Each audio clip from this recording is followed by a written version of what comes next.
Hello दोस्तों। तो आज सीखने वाले हैं काई स्क्वायर टेस्ट के बारे में। तो ये बहुत ही इम्पोर्टेंट क्वेश्चन है। ये देख सकते हैं, ये जो क्वेश्चन है बहुत ही इम्पोर्टेंट क्वेश्चन है। MBS MBA MPA BBS BBA BCA के ला आपके कॉमर्स डिपार्टमेंट से हो तो बहुत ही इम्पोर्टेंट क्वेश्चन है ये। तो आइए जानते हैं कैसे सॉल्व करेंगे। तो यहाँ पे देख सकते हैं टेबल ऑफ ऑब्जर्व वैल्यू। अगर इस प्रकार का टेबल दिया हो तो उसको कैसे सॉल्व करेंगे वो आज सीखने वाले हैं। तो देरी ना करते हुए चलिए जानते हैं। तो यहाँ पे टेबल ऑफ ऑब्जर्व वैल्यू है। क्वालिफिकेशन दिया हुआ है मिडिल स्कूल का, high school, bachelor, master, PhD और टोटल दिया हुआ है यहाँ पे। और यहाँ पे मैरिटल स्टेटस दिया हुआ है, never married, married, divorce, window, total. ठीक है, तो ये आपको टेबल में दिया हुआ है। सो टेबल का कोई किसी तरह का भी क्वेश्चन आपको काई स्क्वायर टेस्ट में आएगा तो वो कैसे सॉल्व करेंगे इस वीडियो में आप पूरा जान जाएंगे। तो अगर वीडियो अच्छा लगेगा तो लाइक कमेंट सब्सक्राइब कर देना। तो यहाँ पे क्वालिफिकेशन जो middle school, high school, bachelor, master, PhD है वो क्वालिफिकेशन के सट्टा कुछ भी दे सकता है। ठीक है, एक दो देगा। एक क्वालिफिकेशन है, एक मैरिटल स्टेटस है, यहाँ पे दे सकता था। नंबर ऑफ वर्कर, एज दे सकता था। यहाँ पे क्वेश्चन किसी तरह का भी आ सकता है। सो याद रखना है किसी तरह का भी टेबल आए तो उसको काई स्क्वायर टेस्ट से कैसे सॉल्व करेंगे। तो चलिए जानते हैं। तो सॉल्यूशन करने से पहले यहाँ पे देख सकते हैं ये क्वेश्चन है। नेबर मैरिड मिडिल स्कूल में 18, नेबर मैरिड हाई स्कूल में 36, नेबर मैरिड बैचलर किया हुआ है 21, उसी तरह से नेबर मैरिड 9। इसी तरह से ये सब क्वेश्चन है। तो इस क्वेश्चन को सॉल्व करने से पहले हम लोग क्या करेंगे, स्टेप वाइज जाएंगे सॉल्यूशन करने से पहले। तो पहला लिखेंगे नल हाइपोथेसिस। नल हाइपोथेसिस का मतलब होता है यहाँ पे क्वेश्चन में क्या है, एक क्वालिफिकेशन है, एक मैरिटल स्टेटस है। ठीक है, तो नल हाइपोथेसिस क्या बोलता है, ये दोनों के बीच में कुछ भी रिलेशन नहीं है। दोनों के बीच में क्या है, कुछ भी रिलेशन नहीं है। तो वही लिख देंगे यहाँ पे, there is no relation between the marital status and educational qualification. So ये आपको हमेशा याद ही रखना है। ये लाइन कंठ भी कर ले, याद कर ले, ये हमेशा लिखना होता है, there is no relation between the. इसके बाद ये जो सेंटेंस है यहाँ पे जो गिवन होगा क्वेश्चन में उसी तरह से लिख देना है, क्वालिफिकेशन एंड मैरिटल स्टेटस के बीच में कोई भी रिलेशन नहीं है। तो यहाँ पे जो क्वेश्चन आपके क्वेश्चन में दिया होगा वो यहाँ पे लिख दीजिएगा। दूसरा स्टेप में लिखना होता है अल्टरनेट हाइपोथेसिस। इसका मतलब क्या है, ये जो मैरिटल स्टेटस और एजुकेशनल क्वालिफिकेशन था इसके पास कुछ ना कुछ रिलेशन होगा। तो ये दोनों जो है इसके बीच कुछ रिलेशन है तो उसको बोलते हैं अल्टरनेट हाइपोथेसिस। तो वही लैंग्वेज में लिख देंगे, there is a significant relation between marital status and education qualification. ठीक है, अगर यहाँ पे स्टूडेंट दिया होता, ठीक है, क्वालिफिकेशन स्टूडेंट दिया होता तो there is significant relation between student and qualification of student लिख सकते थे अल्टरनेट हाइपोथेसिस में। और नल हाइपोथेसिस में लिखते हैं there is no relation between the student and qualification. ठीक है, इस तरह से लिख सकते थे अगर वैसा क्वेश्चन आया तो ये क्वेश्चन को देख रहे हैं तो इस क्वेश्चन में कहीं पे सिग्निफिकेंस लेवल नहीं दिया हुआ है। सो सिग्निफिकेंस लेवल अगर क्वेश्चन में दिया होगा तो सिग्निफिकेंस लेवल वही लेंगे स्टेप 3 में, ये स्टेप 3 है। और नहीं दिया हुआ है तो सिग्निफिकेंस लेवल हम अल्फ़ा मान लेंगे 5%। 5% का मतलब होता है 0.05। 5/100 करेंगे तो कितना आ जाएगा, 0.05। अगर ये क्वेश्चन में आपको दिया होगा तो हम लोग एज्यूम नहीं करेंगे, सिग्निफिकेंस लेवल वही ले लेंगे। ठीक है, 0.05। आपको सिग्निफिकेंस लेवल 1% दिया हुआ था, यहाँ पे लिखते हैं 0.01। अगर 10% होता तो 0.10, 100% होता तो 1। यहाँ पे 5% हम लोग एज्यूम किए हुए हैं। सो 5/100 करेंगे तो 0.05 हमारा सिग्निफिकेंस लेवल आ जाएगा। उसके बाद ऑब्जर्व वैल्यू के बाद हमको बनाना होता है एक्सपेक्टेड वैल्यू का एक टेबल बनाना होता है। ये टेबल देख ले, सेम टू सेम है, कुछ फ़र्क नहीं है, सिर्फ टोटल हटा दिया गया है। ठीक है, देख सकते हैं क्वालिफिकेशन है, मैरिटल स्टेटस है, यहाँ पे middle school, high school, bachelor, master, PhD। ठीक है, हम लोग सेम जो क्वेश्चन था ऊपर यहाँ पे देख सकते हैं, जो यहाँ पे क्वेश्चन था सेम लिखे, सिर्फ टोटल और ये टोटल को हटाकर हम लोग एक्सपेक्टेड वैल्यू का टेबल बना दिए। सो अब इसका जो टेबल बनाए हैं तो आपको याद रखना है ये कैसे सॉल्व करेंगे। सो हमको इसको भरना है, नेबर मैरिड। तो नेबर मैरिड को भरना है तो हम लोग नेबर मैरिड में क्वेश्चन में जाएंगे। ठीक है, नेबर मैरिड में ये है, ये ठीक है, इनटू ये डिवाइडेड 300 करेंगे, ये करेंगे। ठीक है, फर्स्ट के लिए क्या बोला मैंने, 90 इंटू 39, ये कॉलम में पड़ता है ये, ठीक है। तो ये टोटल इंटू ये टोटल बाय पूरा टोटल करेंगे, तो वही यहाँ पे हम लोग कर लेंगे, ठीक है। क्या करेंगे, 19 इंटू 39 बाई 300, तो जो हमारा वैल्यू आएगा वो कितना आ जाएगा, 11.7 आ जाएगा। कैलकुलेट करेंगे तो अब स्केल निकालना है, तो इसके लिए क्या करेंगे, देख सकते हैं ऊपर जाएंगे, 19 इंटू 19, अब इसको और इसको मल्टीप्लाई करेंगे बाई 300 करेंगे, ठीक है। इसके लिए निकालना हो तो वही करेंगे यहाँ पे, ठीक है।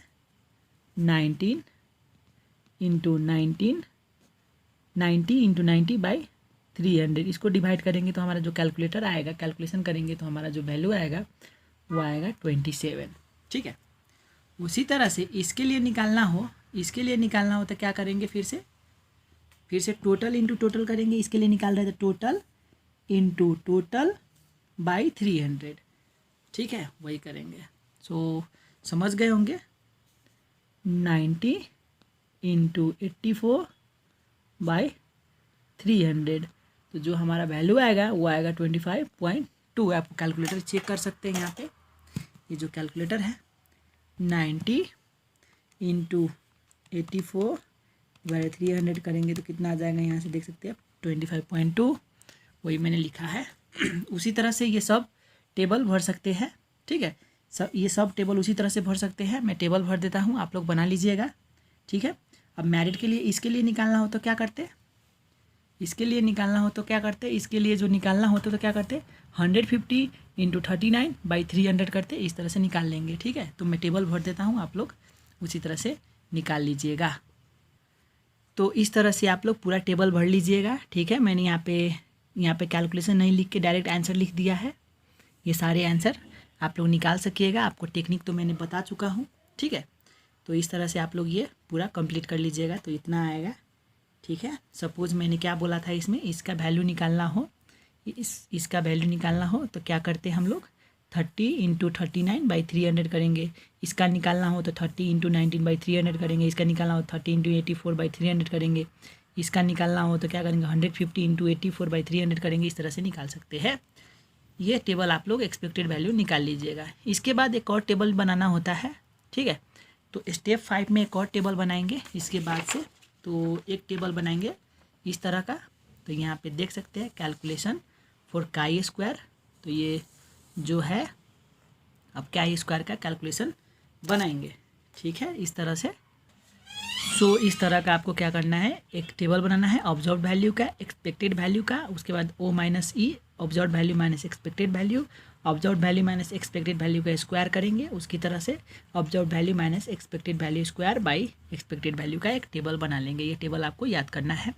सो ये टेबल बनाने के बाद यहाँ पे ऑब्जर्व वैल्यू कितना है, ये ऑब्जर्व वैल्यू है, टेबल ऑफ ऑब्जर्व वैल्यू है। यहाँ पे देख सकते हैं क्या है, 18, 36, 21, 9, 6। तो वही मैं यहाँ पे लिख दूँगा। यहाँ पे ऑब्जर्व वैल्यू 18, 36, 21, 9, 6, ठीक है। यहाँ पे मैंने लिख दिया 18, 36, 21, 9, 6 लिख दिया। उसके बाद क्या है 12, 36, 45, 36, 21। अब ये लिखूँगा, उसके बाद ये लिखूँगा और इसके बाद ये लिखूँगा। कंटिन्यूसली मैं इसमें लिखते चला जाऊँगा, ठीक है। तो वही मैं लिख देता हूँ, ठीक है। आप लोग उसी तरह से कर लीजिएगा। 6 के बाद क्या था, 12 था, 36 था, 45, 36, 21 था, ठीक है। 21 के बाद क्या था, यहाँ पे देख सकते हैं हम लोग, यहाँ पे देख सकते हैं आप लोग 21 लिख सके हैं। उसके बाद क्या है 69933, तो वही लिख लेंगे। यहाँ पे क्या लिख लेंगे 69333 लिख लेंगे, 699। यहाँ पे देख सकते हैं थोड़ा मिस्टेक हो चुका है, 699 99 है, 33 है। तो यहाँ पे एक छूटा हुआ है, 699 है और 33 है, ये 9 है, ठीक है।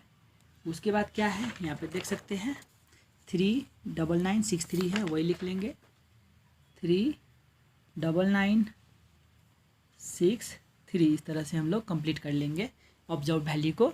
ऑब्जर्व वैल्यू कंप्लीट करने के बाद हम लोग एक्सपेक्टेड वैल्यू है, एक्सपेक्टेड वैल्यू का भी टेबल हम लोग बना चुके हैं, तो ये भी हम लोग सीरियली लिख लेंगे। 11.7, 27, 25.2, 16.2, 9.9, 19.5, 45, 42, 27, 16.5, 3.9, 9, 8.4, 5.4, 3.3, 3.9, 9, 8.4, 5.4, 3.3 यहाँ पे लिख देंगे इस एक्सपेक्टेड वैल्यू में। तो चलिए हम लोग लिख लेते हैं यहाँ पे 11.7, 27, 25.2, उसी तरह से यहाँ पे क्या है 16.2, उसके बाद 9.9, उसके बाद क्या है 19.5, 45, 42, 27, 16.5, 3.9, 3.9 के बाद क्या है यहाँ पे 3.9 के बाद है 9, 8.4, 5.4, 3.3, 3.9, 9, 8.4, उसके बाद 5.4, 3.3 इस तरह से है। आप लोग को यहाँ पे दिखा सकता हूँ मैं। यहाँ पे मैंने क्या किया, ये लिखा, इसके बाद ये लिख दिया मैंने। यहाँ पे टोटल आ गया आपका ऑब्जर्व वैल्यू, एक्सपेक्टेड वैल्यू आ चुका है। ठीक है, इस तरह से आप लोग लिख लीजिएगा। अब O माइनस ई का मतलब है ये 18 से 11.7 घटाएंगे तो हमारा कितना आ जाएगा 6.3। इस 36 माइनस 27 करेंगे तो हमारा 9 आ जाएगा। 21 माइनस 25.2 करेंगे तो -4.2 आ जाएगा। उसी तरह से 9 माइनस 16.2 करेंगे तो -7.2 आएगा। इस तरह से आप लोग भर लीजिएगा टेबल। तो मैं भर कर दिखा देता हूँ। तो इस तरह से टेबल भर सकते हैं आप लोग। ठीक है, अब O माइनस ई का स्क्वायर कैसे किया, इसका स्क्वायर करते 6.3 का स्क्वायर करेंगे तो 39.69 आ जाएगा। 99 का स्क्वायर करेंगे तो 81 आ जाएगा। -4.2 का स्क्वायर करेंगे तो 17.64 हो जाएगा। ये O माइनस ई का स्क्वायर है बोले तो इसका स्क्वायर करो, इसको स्क्वायर करते चला जाओ। इस तरह से आप लोग वैल्यू निकाल सकिएगा। ठीक है, यहाँ पे आप लोग रोक के आप लोग देख सकिएगा। इस तरह से आप लोग पूरा वैल्यू निकाल सकते हैं। ठीक है, तो आप लोग का वैल्यू आया होगा तो आप लोग निकाल सकते हैं इस तरह से। ठीक है, आप लोग वहाँ पे रोक लीजिएगा किस तरह से आया, ये आप लोग समझ गए होंगे। तो यहाँ पे है O माइनस ई का स्क्वायर बाई ई, अर्थात इसका मतलब क्या है, अब इसको डिवाइड करना है ई से, फिर इसको डिवाइड करेंगे इससे, इसको डिवाइड करेंगे इससे, इसको डिवाइड करेंगे इससे, इस तरह से करते चला जाएंगे। तो क्या वैल्यू आ जाएगा हमारा, अगर इसको इससे डिवाइड करेंगे 39.69 को 11.7 से डिवाइड करेंगे तो कैलकुलेटर कर लीजिएगा 3.39 आ जाएगा। 81 डिवाइडेड 27 करेंगे तो 3 आ जाएगा। इसी तरह से आप लोग भरते चले जाएंगे। मैं यहाँ पे टेबल भर देता हूँ, बड़ा वीडियो ना बन जाए इसलिए मैं टेबल भर देता हूँ, आप लोग निकाल लीजिएगा। तो हमारा हो चुका है टेबल कंप्लीट, देख सकते हैं यहाँ पे सारा मैंने निकाल चुका हूँ। तो आप लोग भी इस तरह से निकाल लीजिएगा। निकालने के बाद ठीक है, इसको सम लास्ट का जो वैल्यू आता है ये 3.39 से ये जो ऊपर का वैल्यू है ये सारे जोड़ देंगे। 3.39 plus 3 plus 0.7 plus 3.2 plus 1.53 plus 2.88 plus 1.8 plus 0.21 plus 3 plus 1.22 इसको सबको जोड़ देंगे हम लोग। तो इस क्या आ जाएगा हमारा समेसन O माइनस ई का स्क्वायर आ जाएगा बाई ई, कितना आ जाएगा, सारे को जोड़ देंगे तो हमारा जो वैल्यू आएगा 23.52 आ जाएगा। इस लास्ट का जो टेबल है, ये जो टेबल आया हुआ है लास्ट का वैल्यू सब जोड़ देंगे तो हमारा आएगा 23.252। तो इसी को हम लोग क्या बोलते हैं, काई स्क्वायर, उल्टा एस लिख के काई स्क्वायर कैलकुलेटेड कहते हैं। ठीक है, याद रखिएगा। इस कितना आया हमारा काई स्क्वायर कैलकुलेटेड 23.52 इस तरह से आएगा। तो इतना कैलकुलेशन कर लीजिएगा। इतना करने के बाद अब आगे की तरफ चलते हैं। इतना करने के बाद हम लोग क्या करेंगे, अब डिग्री ऑफ फ्रीडम निकालेंगे। सो इसके बाद का जो वैल्यू है हम लोग क्या करेंगे, डिग्री ऑफ फ्रीडम निकालेंगे। सो डिग्री ऑफ फ्रीडम का जो फॉर्मूला होता है वो होता है कॉलम -1 इंटू रो -1। तो हम लोग फिर से क्वेश्चन की तरफ चलेंगे।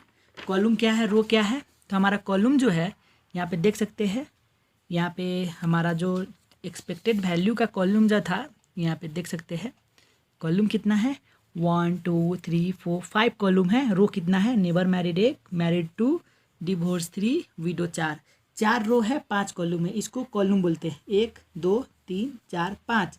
अगर 6 कॉलम होते तो 6 लिखते। यहाँ पे रो कितना है 1 2 3 4 रो है और 5 कॉलम है। सो जो हमारा कॉलम था 5 - 1 कर देंगे इंटू रो कितना था 4 - 1 कर देंगे। इस तरह से कर देंगे तो हमारा जो आंसर आएगा 5 - 1 4 इंटू 4 - 1 3। तो हमारा डिग्री ऑफ फ्रीडम आ जाएगा 12।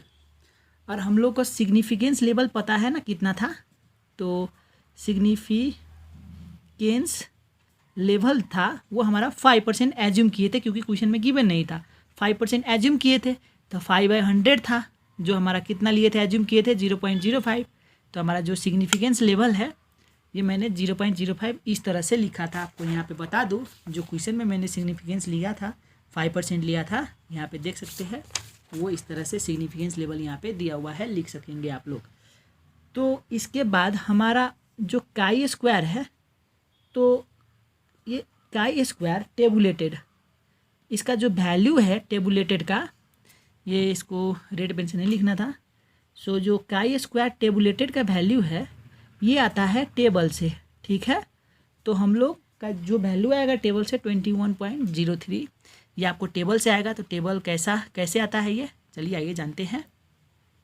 तो आप लोग क्या करेंगे टेबल में डिग्री ऑफ फ्रीडम देखेंगे, ये फ्रीडम देखेंगे और सिग्निफिकेंस देखेंगे। 12 डिग्री ऑफ फ्रीडम है, सिग्निफिकेंस 0.05 है। तो हमारा टेबल से जो आंसर आएगा 21.03 आ जाएगा। तो आइए जानते हैं टेबल कैसे यूज करते हैं। तो काई स्क्वायर टेबुलेटेड का जो वैल्यू आया था 21.03 वो इस टेबल से आया था। ये टेबल आप लोग एग्जाम में ले जा सकते हैं। आपके बुक के सबसे पिछले पन्ने में लास्ट पेज में दिया होता है ये टेबल, नहीं तो आप लोग गूगल से डाउनलोड करके ये टेबल ले जा सकते हैं। तो यहाँ पे देख सकते हैं जो ग्रीन सर्कल लगा हुआ है डिग्री ऑफ फ्रीडम है 12, तो वो 12 हो गया डिग्री ऑफ फ्रीडम। और ये 0.05 जो टॉप में दिख रहा है रेड सर्कल के सबसे टॉप में वो लेवल ऑफ सिग्निफिकेंस है। लेवल ऑफ सिग्निफिकेंस कितना था हमारा 0.05 और डिग्री ऑफ फ्रीडम था 12। तो इस तरह से रेड सर्कल जो लगा हुआ है 21.03 वो हमारा आंसर है।